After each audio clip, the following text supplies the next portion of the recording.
Yes, yes, bro. Which ancestors? I'm just asking to be specific. You saying which ancestors? Yeah. Like when we get into, because if you believe that Pan-Africanism connects all of us, then it wouldn't matter which ancestors if we're all connected. But okay, Well, so okay, for your point, because I know what you like to do, bro. yeah. I know what you like to do, bro. Yeah. You Yeah. foxy, you foxy. Yeah. When you get into you foxy, but it's cool. Yeah. When you get into when you get into even like the Dogons, right? Mm-hmm. When you get into those brothers, we talking about some lit brothers, okay? Right.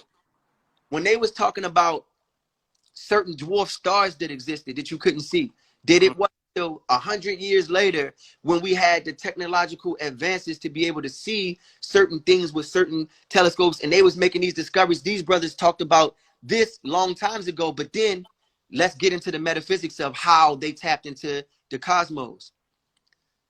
They did certain practices, okay? No human contact. The person that was the elder or the wise person of the tribe, you couldn't even make human contact with them, or that person would they would basically want to kill themselves because their life journey, almost like when you look at what the Buddhist monks do, right? Mm-hmm. They do a form of meditation and they tap into a whole nother thing. We know that that's African. We know that that's an African system, okay? Yeah. They're tapping into African. Those are our ancestors. When I talk about the ancestors practicing the things that when they study cosmology, it came from them. So even when you get into the Egyptians and they talk about Ra, they talk about Set, they talk about Horus. Okay, these are celestial bodies that are in our cosmology. Is that not our universe? They weren't talking about actual gods and real deities that walk the earth like religion does. Of course. Of course. The cosmological factors that we're under. They looked at the stuff. What about Orion? Is that not in the cosmology of understanding Like it too. It was in that being part of the universe is what I'm saying. So I'm saying, like, you don't think there's energy coming from Orion? You don't think that Orion is emitting energy that we tap into on Earth, just like the sun is? Are you asking me? Yeah, I'm asking you because if you believe in Kemet, so you don't believe in Kemet? No. I don't believe. Well, I would need to see, or I need to know exactly what you mean by omitting energy. I know that the sun. I know we can scientifically break down what the sun omits, and we could talk about UV rays and the energy of the sun, and we could talk about photosynthesis and the things that the sun actually does. But if you can show me that Orion's belt, like those stars, are actually emitting some type of energy which is affecting us, then yeah, I go with the information. So if you can prove that, I'll go with it. So the pyramids, you believe in the pyramids to have power, or no, they just structures? Again, define what you mean. What you believe in. I'm gonna tell you what I mean. I want to know what you believe in, because now I'm gonna be foxy, because I wasn't with you before. But I see this how we got to talk. We can talk like this. So in the pyramids having any metaphysical properties to them, or do you think they were just structures that showed that we could build monumental things as a flex? I believe that the ancient Cometians that built them believed that they had metaphysical properties to them. That's what I believe. But you believe that they in fact don't. I want to know what you believe. I can't believe you just tried that with me. You believe. I'm about to tell. Los, I'm about to tell you, bro. I'm about to tell you. That's all I want. What do you? Because you just tried that with me. You ain't gonna do me like that. I believe that they believed. No, right? Because I'm trying to clarify my perspective, because we don't share the same perspective on this. Obvious. I want to know what you believe. You ain't got to be long and drawn out. What do you believe? Do you believe yes or no? I don't believe in anything that I can't show in the physical, because we live in the physical realm. I believe anything outside of the physical realm is belief. So when it comes to metaphysical aspects of things, you can choose to believe it, but you can't show it. So I'm not saying nothing's wrong with belief. That's okay. I'm just saying I don't necessarily believe that anything metaphysical was necessarily happening. So you believe right now you're breathing in hydrogen, oxygen right now? Sure. How can you can you show me? Can you show it to me? that's different, bro. That's different. I just gotta be foxy with you, bro, because I can't. I get what you. Me. I get what you're saying, but but can you show me? I mean, I can't physically show you, but yeah, Right. I mean. Hey, then, so we good then. We're good. Let me finish building. We good then. You Bro, can't. that's not. No. I'm not even disagreeing with you though. Energy. I'm not even disagreeing with you though. That's the sad part. I'm just letting you know that I don't necessarily rock with every metaphysical claim just because it's metaphysical and it sounds dope. That's all I'm saying. Okay. I'm just saying show me, bro. Like, just if you could show me, then I'm with you. So when you study Kemet and you study the pyramids of Giza, right, it said that they weren't just structures, that they were designed at specific points that lines up with the constellations. And everywhere that we have those structures all over the earth, when you are as far as longitude and latitude, or when you look at where they are, where they're placed at on the Earth's grid, they're all placed in specific fields of energy. Like they're not just right. They're not just like, because you got to think about this. The stones that are in the pyramids, they weigh about 4 to 5 tons a piece. Okay. Right. There's 3 million. There's 3. One second. I'm not being rude. The people are listening to you. I have to get up to grab my charger. I just want to get up. So I'm not being rude. So Bill. Once you get back, go grab your charger. We're gonna break it down. We're gonna break it down, people. We're gonna break it down. All right. We're gonna break it down, man. You dig what I'm saying? Like, let's get into some real, let's get into some real stuff here. Let's break it down.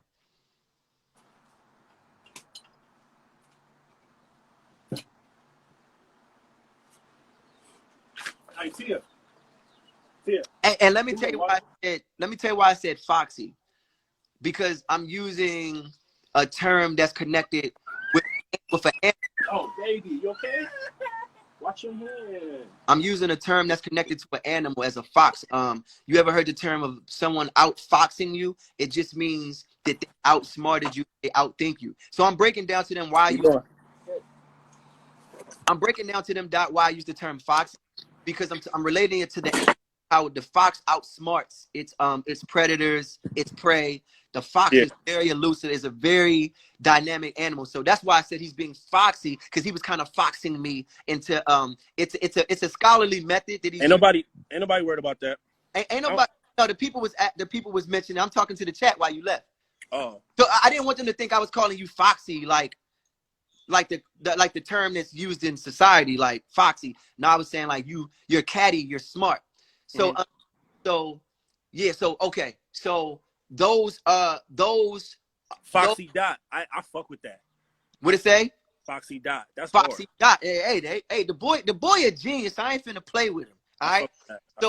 So here we go. Those structures are in alignment with certain energy fields. So like if you break your computer open right now, like if you crack it open and you look at the grid of the board that's inside of it, what you'll see is when, like, if you go from airplane view and you look down on the earth, it's identical.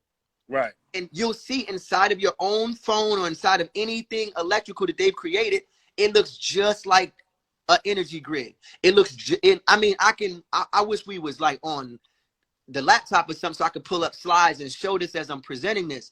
Yeah. But maybe we can figure out that too in like YouTube or something. But so it's identical, and they have inside of your device right now pyramid structures with energy, because of the way, and what is it, just shaped like that for no reason because it looks cool? I mean, you can't even see it. It's shaped like that for a reason. And all these things that we have built all over the world, from the Mayans to the Aztecs to the Egyptians, the pyramids of Giza, all those things were structures for energy. So when you look in the top of the pyramid, it is open. And there's a hole there for when the constellation moves around us and it lines up perfectly. They were talking about how it receives the light or the energy from the stars directly in there, and how they have certain secret passages and tunnels and things in there that make certain things happen, and how our ancestors were in there doing more than just it wasn't just like tombstones for the ancients. They were doing stuff that was more in that higher realm of understanding. They were doing things like connecting to a higher frequency or maybe higher dimensions in there. Let me ask you, if we can, without a doubt, if we can say that, we can come to that conclusion. Can that same energy transference, that whole ordeal, can that be replicated in today's time? Yes. I feel like the consciousness is there, and then we have to also know about what consciousness actually is. But I feel like the consciousness is there, and it always existed. They just tapped into it because they didn't have as much things in their way. We have a lot of things in our way. We had a lot of things in our way. We have a lot of things that distract us. And why is there such a fight against our cognitive journey if those things don't exist? Why do they try to oppress us so much? Is it just so we can be financial slaves? I mean, why do they have our mental government? Why? Yeah. If it's not something spiritual and deeper. The first way they conquered us was they attacked our spirituality. That's the first way they got us. Right? And we deviated from our original spirituality to a more Western-based philosophy and theology and ideologies. So we got away from our original system. So when he said like that our ancestors didn't tap into the universe, when you looking at the cosmic existences above us and even the sun, you're talking about the universe. You're talking about things that make up the energies of this world. So just the way the sun gives off something, the moon gives off something, right? Or do you not understand? No. Yeah. I know that the moon affects the moon. I know the moon affects the tides and shit like that, and as far as water is concerned, but I can't say I agree with it affecting anything else unless you can show me. Well, do you believe that the moon reflects the sun's light? That the moon reflects the sun's light? Of course. Yes. Okay, so if the sun has properties from the light that it reflects to us, which is just the energy that it puts to the earth, if the moon reflects the sunlight, wouldn't by proxy it have an effect on us? And that's why it I mean, in theory, sure. Like, I'm saying your theory, because I don't believe that the sun reflects the moon's light. I'm being foxy. Yeah. Okay. I believe that the moon is self-illuminated. Okay. I'm not here to argue your beliefs. I'm letting you get your shit off. I know what you believe, so I know how to approach it. Because if you believe that the moon reflects the sun's light, then you can't say that the moon does it. Because by proxy, but when we say the moon reflects the sun's light, yes, you're literally talking about the light, the exposure, the UV rays that reflect off of the sun, correct? Or come up off of the sun, right? That's what. Right. So that's the only realm that I would stay in. Because I'm assuming when you're using the word light, you're using it in a metaphysical sense or something like that? Yeah, I'm talking about the actual light that we see come from the sun, right? The reason you can see the moon at night, mainstream science teaches, is because it's reflecting the sunlight. Right. The direct sunlight is reflected onto the moon and then bounces onto the earth. Right. Right. So I'm saying by proxy, in the theory that you believe that the sun is doing something for us and you can see that and feel that and you believe that, then if the moonlight is reflecting that same light that comes from the sun by proxy, then the moon would have an effect on us as well.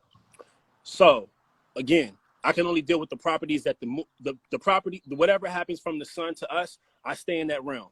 So photosynthesis, UV rays, vitamin D, things of that nature, things that we can confirm. If you're saying that reflects off the moon and then the moon then gives us the same, interaction, I can rock with that. Anything outside of that to me will probably just be speculation and conjecture and metaphysical talk, which I'm cool with.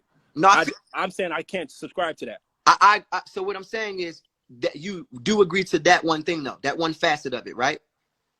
Yes, and I like somebody in the chat just said, the moon controls 70% of the water in our body. I can fuck with all that. The water, the tides that come in and out. Okay, so I can fuck with all that. What I'm saying is, even by your definition, the moon has an effect because it's working in conjunction with the sun. So the moon. So I'll say that, but I don't believe that the moon is reflecting the sunlight. I believe the moon is self-illuminated, but it's still the same point that the moon has an effect on us. My only thing. You believe that the moon is self-illuminating. Yeah, I believe that the moon is self-illuminated. I don't And believe. what are the properties that would have the moon self-illuminate? Well, I can only use the theory of that the sun is that the moon is well, that the sun is reflecting. The moon is reflecting the sun's light. I can go by that. I can't So tell you. that's not self-illuminating though. No. Listen, what I'm saying is that's what I'm debunking. Oh, okay. I'm debunking that the moon is reflecting the sun's light, because when you look at when you start to study the phases of the moon and the way light bends across a ball structure, a ball-like three-dimensional structure, that the moon phases in the way the light bends in the shadows of the moon, it doesn't make sense. Like say if the moon was like a basketball, like do we think the moon is a spherical property, or is the moon a disc? It's a spherical property. Okay, so we believe that the moon is a spherical property. The way the light curves and concaves around the Yeah, but like they saying in the chat, the moon is not a burning gas. It's not a star, so it can't be self-illuminating. I'm It's a not. planet. It's like a planet basically. But can't nobody tell us any? Can't nobody prove any of that? Nobody can. Okay, well then it's all conjecture and it's all just Right. So I'm using our human observation. That's what I'm using right now. I was in the middle of it. okay. Same way we see the sun and we say it's burning gas, we still can't prove it. Right. Nobody can prove that. But I'm just saying, from what we see, we'll just go by what we see. Let's just We go can up. prove we can prove that the sun is No, a fiery burning. no, we can't. Yes, we can. No, we can't prove that. Yes, we can, fam. No, we can't. You can't even prove it. Science has never proved that. Nobody, Science. nobody's been to the sun Oh, you don't have to. No. You don't have to go to the sun to know look that look of to it is look burning at. gas. Huh? You don't have to go to the sun to know that its surface is burning gas and fire. Because of what it omits, because of the reaction that happens from the UV rays and everything that happens from what it omits. That's how you come to. That don't mean that it's fire. That's crazy. I'm not saying it's. Have I'm not saying it's not fire in the properties of fire on Earth. I'm saying it's a big burning ball of gas that emits UV rays, bro. It can't be burning if it's not fire. It's solar flares, bro. What do you It mean? can't be burning if it's not. Okay, let's call it fire if you want to, but it's still. I want to call it fire. I'm saying Okay. that you can't. The same way I'm using your own arguments against y'all. Y'all saying that the moon is not burning gas, so it can't emit light, as if we can't have light sources that aren't burning. Yeah, it's hydrogen. It's hydrogen. No science. That's redundant. So is the sun not made of mostly hydrogen? Are you saying that there's no way to prove that? No. Let me ask you a question. I'm only talking about the moon right now. Are the stars getting their light from the sun? No, first of all, stars are burning gases of illuminating light from, But you far away.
keep saying burning gases, and I'm They telling are.